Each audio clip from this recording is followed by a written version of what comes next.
The title isn't clickbait. On the contrary, the protagonist of this story wasn't abducted by aliens 5 times, but actually 11 times, at least according to his own accounts. However, on 5 occasions there were witnesses, reliable witnesses, even the carabinieri. Pier Fortunato Zanfretta was, against his will, the protagonist of one of the most mysterious and intricate stories in contemporary Italy. This is the story of his abductions.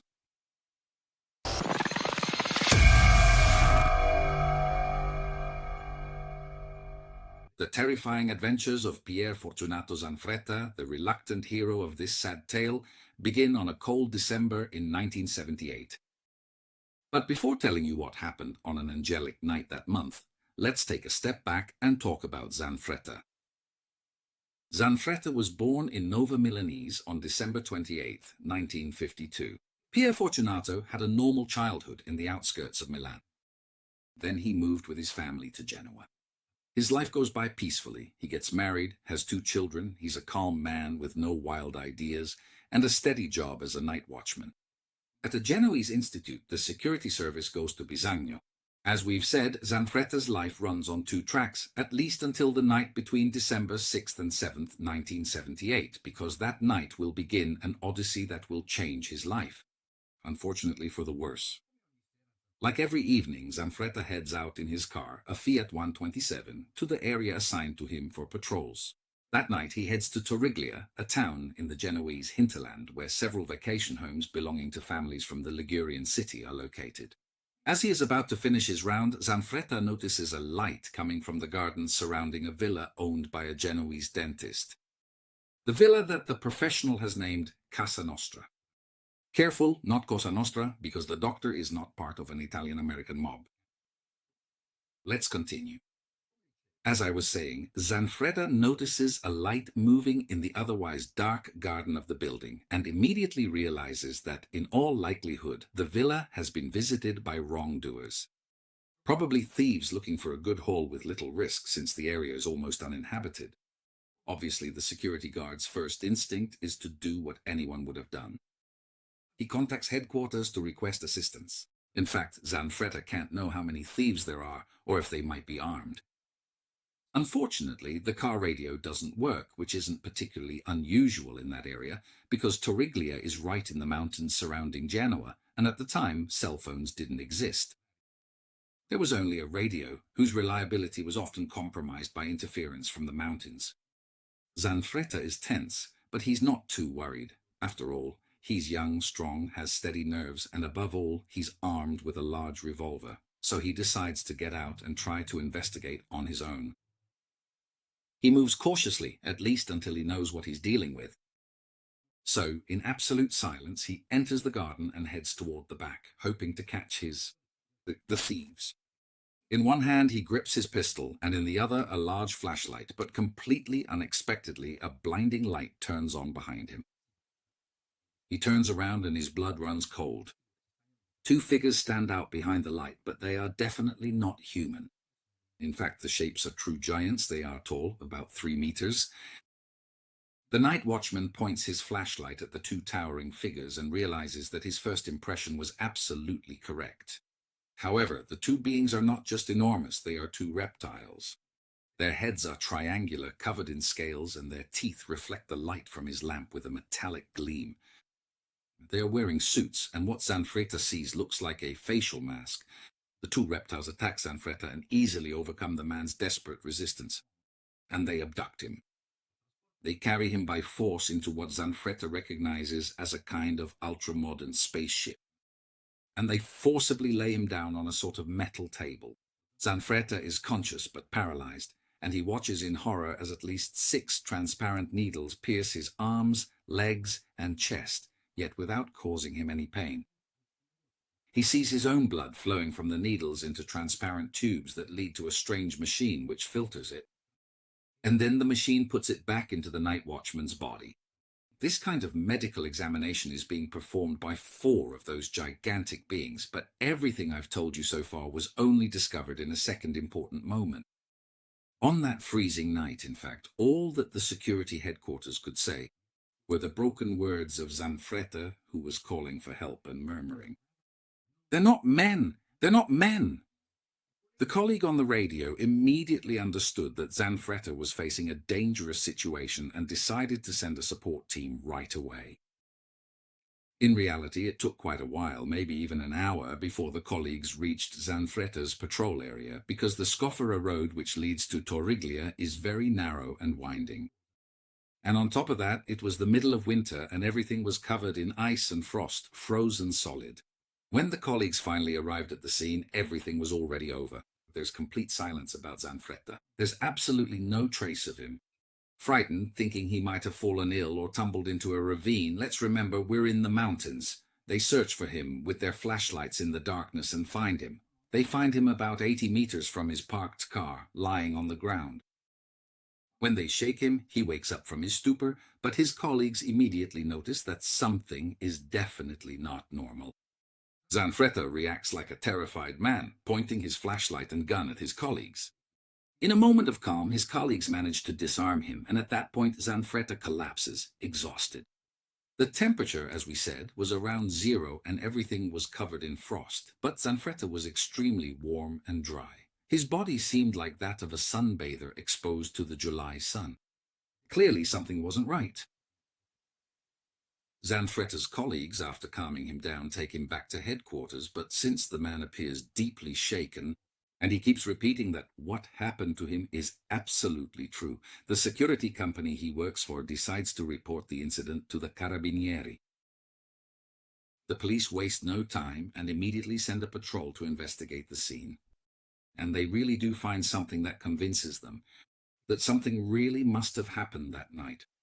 Something decidedly unconventional. In fact, the Carabinieri discover 2 areas in the villa's garden, each about 3 meters in diameter, where the grass is not frozen. Unlike the rest of the place, the grass there appears completely free of frost and bent over, just as if something large, heavy, and warm had rested on it. Moreover, the grooves have a very strange horseshoe shape and the ground appears compressed, to a depth of several centimeters. Obviously, the first thing the officers suspect is that someone deliberately dug those 2 small trenches, maybe Zanfretta himself. But in reality, there are no signs of digging or disturbed earth, and Zanfretta himself, when he was found by his colleagues, his clothes were completely clean and dry. Moreover, the Carabinieri from the local Torriglia station during their investigation received testimonies from over 50 people, all of whom state that on the night when Zanfretta's possible abduction occurred, they saw a blinding light rising into the sky from the valley before shooting away horizontally at high speed.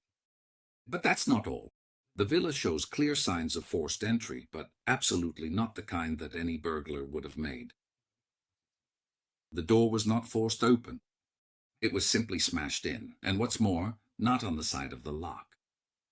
Whoever broke into that house smashed through the wall on the hinge side, leaving the lock untouched. Now, what sane person would break down a door like that?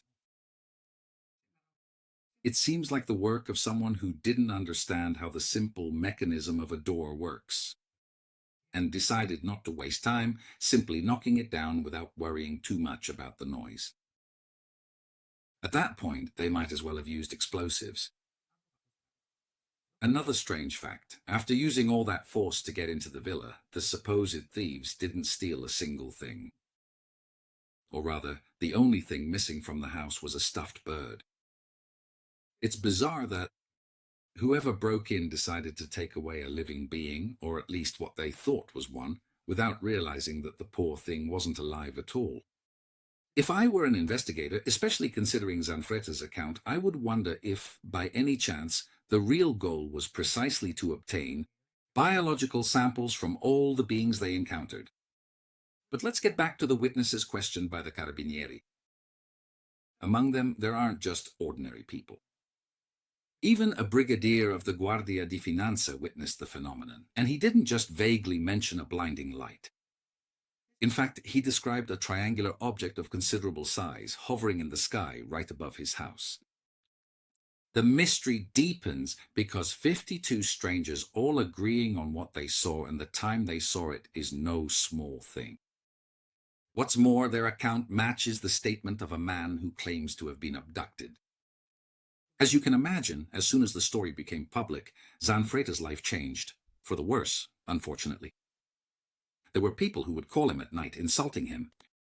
Some would stop him in the street, others mocked him, calling him crazy. Then there were hordes of journalists trying to get a sensational scoop. But only one of them took Zanfretta's story seriously, and decided to look into it by speaking directly and at length with the night watchman. And it is only thanks to the invaluable work of this man, the journalist Rino Di Stefano, that we know countless details about this very mysterious affair. Di Stefano also wrote a very interesting book on the subject titled The Zanfretta Case, The True Story of an Incredible News Event. It's a gripping read that I absolutely recommend purchasing to anyone interested in delving deeper into the story. Anyway, going back to the poor night watchman, we find out that he was understandably uncomfortable with all those people accusing him of lying. And so he decided to prove in his own way that what he was saying was the absolute truth. Following the advice he received, he decided to undergo a session of regressive hypnosis at the office of Dr. Moretti, a well-known psychotherapist from Genoa. For those who don't know what this technique consists of, it is based on putting a subject into a deep hypnotic state, so that their subconscious is free to answer the therapist's questions without any kind of inhibitions, thus recounting the bare and unvarnished facts. But it's important to note that under hypnosis, it's almost impossible to lie, because the answers come without the intervention of the conscious part of our brain, which is the only part capable of lying. So, Zanfretta undergoes a hypnosis session, which, for greater transparency, is recorded by a television crew and which we present to you in this video. And here, something chilling happens. Zanfretta relives all the horror of what happened to him. You can sense the fear and shock in his voice. The shock caused by the encounter with these beings, whom he calls Dargos. The events are recounted again by the man with no significant changes compared to the story told while awake, but actually with even more details. The heat he describes feeling, a scorching heat, is from the blinding light that transported him inside the craft. These beings, who are extremely tall, over 3 meters, and have a greenish complexion. They have very large, yellow, triangular eyes, and they abducted him to study his physiology. The inside of the ship is also extremely hot, and it seems to him that these beings are wearing some kind of facial mask, perhaps because they are unable to breathe our atmosphere. Zanfretta recalls that these beings were able to communicate with him through a strange device, some kind of translator that they wear around their necks, and they also told him the name of their planet, Titania. Not much time has passed since Zanfretta's terrible ordeal, and he is still quite shaken. He decides to return to his work, hoping that keeping busy will help him in some way, to forget the whole incident. It's a cold night, December 26, 1978, and Zanfretta is once again driving the car assigned to him, a Fiat 127. Everything seems to be going absolutely normally, when, inside the Scoffer tunnel, the man realizes that the car is no longer responding to his commands and seems to be moving entirely on its own. Panicking, he tries everything. He turns the wheel, slams on the brakes, tries to turn off the engine, but nothing seems to work. The 127 seems possessed and continues relentlessly through a thick fog for a couple of kilometers until it reaches the end of the tunnel. Zanfretta, in a panic, shouts over the radio for help when suddenly and completely unexpectedly the car comes to an abrupt stop. The stop is so sudden that Zanfretta hits his head against the windshield. And it is at that moment that his colleague on the radio hears the man's voice again, but this time it is absolutely calm, unnaturally flat. Zanfretta tells him that the car has stopped and that he is going to get out to investigate. The operator at the station, who is well aware of the trauma Zanfretta suffered just a few weeks earlier, strongly advises him not to get out, and he orders another patrol to go to the scene immediately to check on the condition of the metronome. In fact, the change in tone and the content of Zanfretta's frantic radio calls do not bode well for his mental health. Be that as it may, within about an hour the patrol arrives to assist, and at the scene they find Zanfretta's car stopped, with the lights still on, but no sign of the night watchman. His colleagues keep searching for several more minutes until they spot a figure at the side of the road. It's Zanfretta. He's crouched down and he's in tears. Once again, his clothes are dry and extremely warm despite the cold and humidity. When the man sees his colleagues, he bursts into tears and murmurs that the aliens have abducted him again, but this time they want to take him with them. Zanfretta is desperate, he cries. He thinks about his children who would have had to grow up without a father. Once again, the carabinieri are called and go to the scene, discovering that the night watchman's 127 is extremely hot, both inside and out, as if it had been parked under the summer sun. And it's inexplicable, because even that night the weather is freezing and rainy. The problem, however, as strange as it may seem, it's not the condition of the car, the problem is everything surrounding it.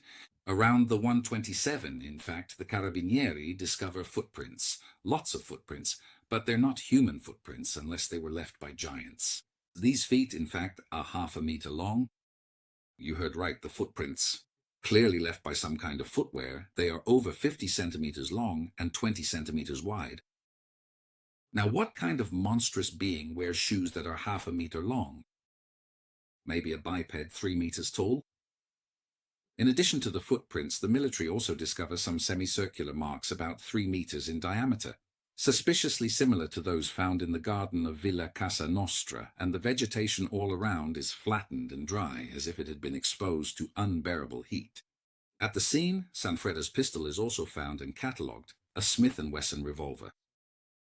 The carabinieri discover that someone fired as many as 5 shots. It is not known who pulled the trigger or at whom the shots were fired, but at that point a report is filed, a very special report, one that is not often seen on the desks of our military. Brigadier Cucci, commander of the local Torriglia station, decides to submit a report. UFO, that is, unidentified flying object, both to the Genoa prosecutor's office and to the Ministry of the Interior, as well as to the General Staff of the Air Force. It seems that at that point, Zanfretta's accounts began to be taken quite seriously. The Genoa prosecutor's office filed the report, not finding any grounds for criminal charges, which seemed fairly obvious.